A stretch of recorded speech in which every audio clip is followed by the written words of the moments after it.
He waited for someone who never came, until a crying mother and child in the rain showed him who fate truly sent instead.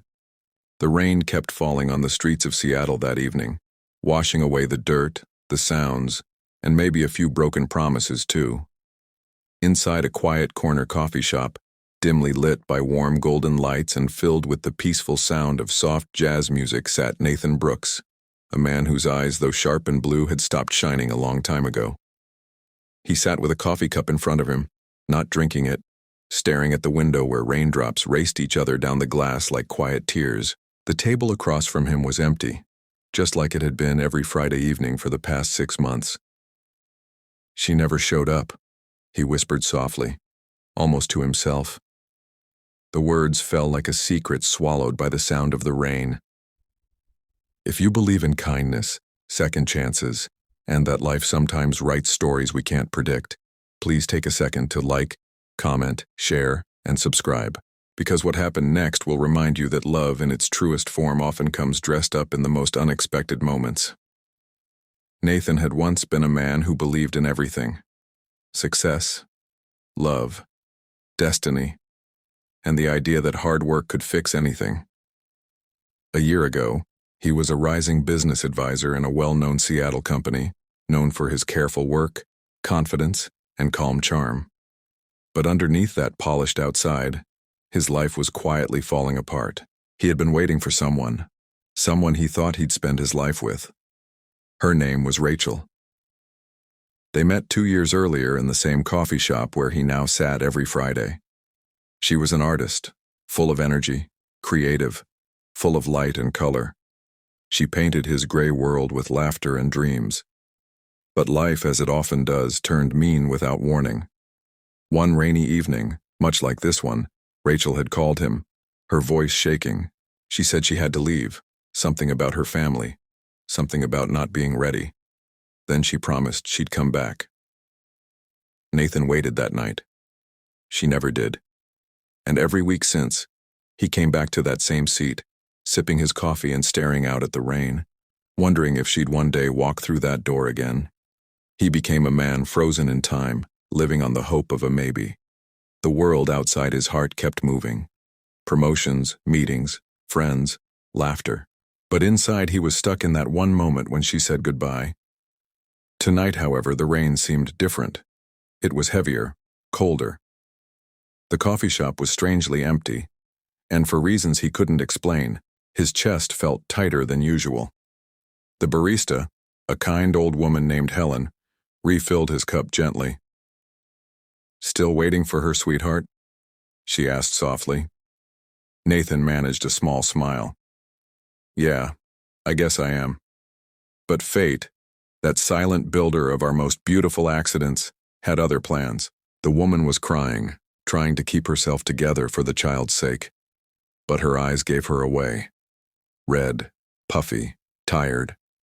Something about the scene struck Nathan's chest. The sight of a woman crying in the rain woke something raw, something familiar. Without thinking, he stood from his chair and moved closer to the window. The woman's eyes lifted just then, meeting his for the shortest second. And in that single look, something unspoken passed between them. Pain. Recognizing pain, Helen noticed too. "Poor thing," she whispered. "She's been standing there for 10 minutes, maybe waiting for someone." Nathan paused. For 6 months, he had waited for someone who never came. Maybe it was time to stop waiting and start noticing the world again. He grabbed his umbrella and walked outside. The cold rain stung his skin, but he didn't care. "Hey," he said gently as he walked up to her. "You and your daughter. You shouldn't be out here in this weather." The woman jumped slightly, wiping her tears. "I'm sorry, we're fine, we just..." Her voice broke. "We just needed a place to wait." Nathan noticed the way the little girl looked up at him, curious, careful, holding tightly to her mother's hand. "You can come inside," he offered. "It's warm and they have hot chocolate." For a moment she seemed unsure. Pride and tiredness fought behind her eyes, but then the little girl tugged at her sleeve and whispered, "Mommy, please, So they followed him inside. Helen immediately brought them towels and the smell of cocoa filled the air. The child smiled slightly as she wrapped her hands around the cup, her cheeks warming up against the cold. The woman, her name, she said, was Sophie, thanked him quietly. She looked no older than 30, but her eyes carried years of stories. Between careful words, she shared little pieces of her life. She had moved to the city a few weeks ago after losing her job in Portland. Her husband had left 2 years earlier, and since then she'd been raising her daughter Emma alone. Rent was due and she was still looking for steady work. "I just wanted her to have something warm tonight," she said, looking at her daughter. "We were going to walk to the shelter after the rain stopped." Nathan listened, his heart tightening with every word. For so long he had drowned in his own loss that he had forgotten how much others carried silently. The night went on. The coffee shop emptied.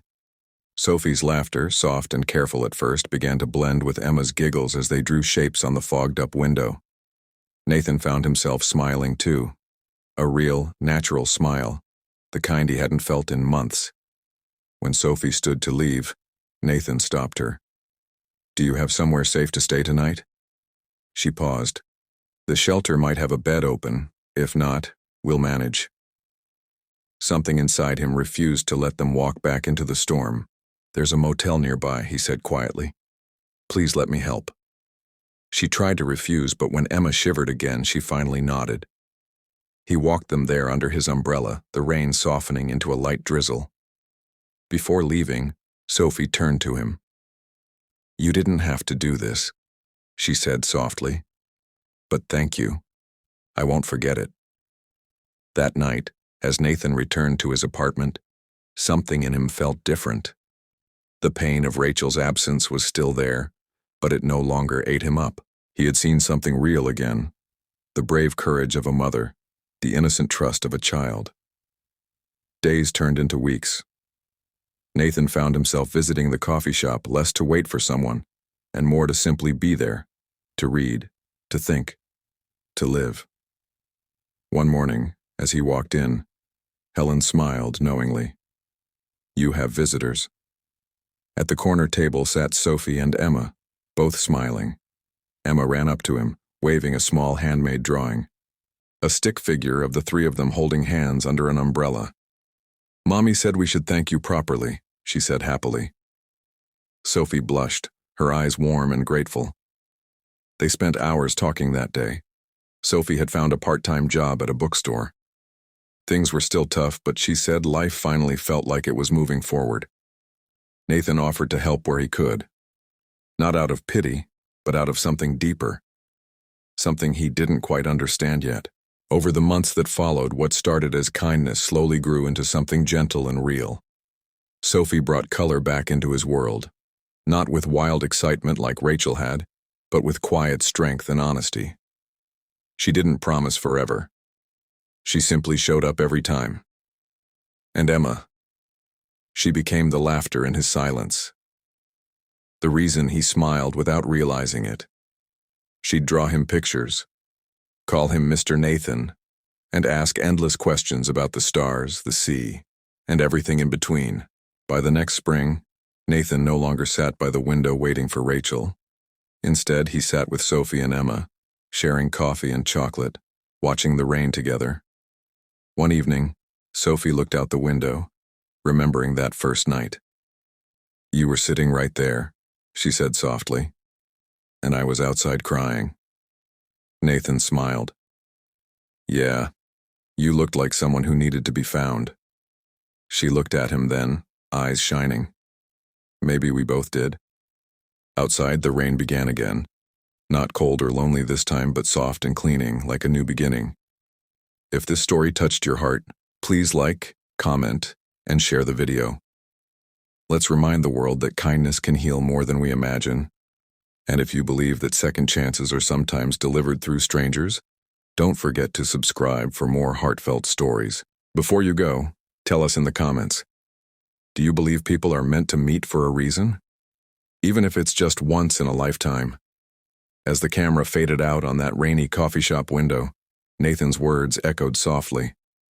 She never came. but maybe someone even better did. And somewhere in the gentle rhythm of the rain, life whispered back, "You were never waiting in vain.